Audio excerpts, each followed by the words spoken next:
How's it, aloha gang, and welcome back to High Now Daily. Hawaiʻi Tourism Authority is proud to launch its next round of ʻUmeke community partnerships. Here to tell us more is Kalani Ka'ana'ana, as well as Tyler Gomes from CNHA. Welcome into the studio, gang. Very good to see you. Hello, and mahalo for having us. Thank you. Very excited to be sitting down to talk story. It's so interesting. We've talked to you separately, but never together. So when I saw you folks were coming in, I thought this got to be really, really good.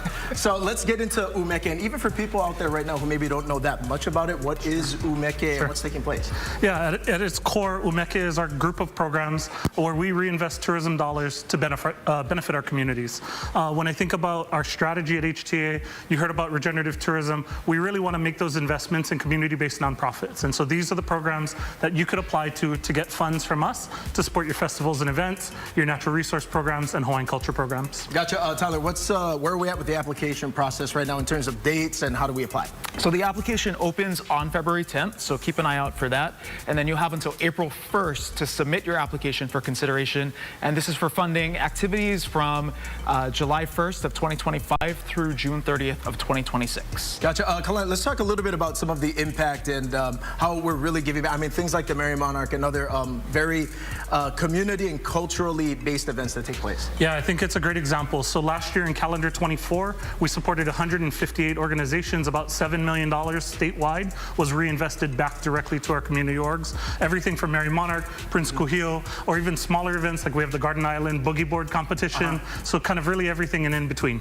Gotcha. And then Tyler, CNHA's involvement as well. You guys are basically coming in and really supporting these events as they take place, because oftentimes the thing is with partnerships, you know, sometimes it's like, okay, here's the funds, good luck, and best of luck in terms of how it goes. But really, this is a true co-cool support from the very beginning. Yeah, especially for the smaller organizations, it really doesn't matter what size or scale you're at. You are eligible most likely for one of these funding programs. So we encourage everyone to come out for it. And then, yeah, we do provide the technical assistance along the way to make sure that that funding's dispersed to you and your event goes off without a hitch. You know, there are some really great events that happen. One of which just happened this past weekend, which was Olaka'i, which celebrates our very much living Olelo Hawai'i. It's Olelo Hawai'i month here in Hawaii, and so tourism dollars can impact Hawaii all over the place.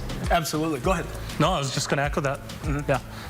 Now, with even just having Kuhuku Farms here as well, when we're continuing to think about these models, supporting local businesses, and with what ʻUmeke is doing, let's talk a little bit more, though, about these programs and how the regenerative tourism model, I mean, we can see it from the farms to the events that take place. Yeah, I think for us at a HTA level, we're really saying we want to change the way we do tourism. We know it didn't work. We heard it loud and clear from our communities after the pandemic, was the pandemic pause, and we said, we really got to change this. And so, again, programs like our Community Tourism Collaborative, like Kuhuku Farms participated in. We did 2 cohorts, one for community-based stewardship and another one for regenerative experiences. Again, to build the capacity of our communities to reshape tourism to how we want to see it. Tyler, I wanted to go back to you as well, because when we're talking about with the cohorts in terms of what ʻUmeke is taking place, it's big scale things like Merry Monarch, but even to things that took place this weekend, right? Because oftentimes people might say that, I don't know if the event needs this type of support, but really this is something for, regardless of what you're doing, to impact the community. Yeah, you know, a lot of the recipients are smaller organizations, and when you are a smaller organization, every dollar counts in trying to figure out how to pay for these events.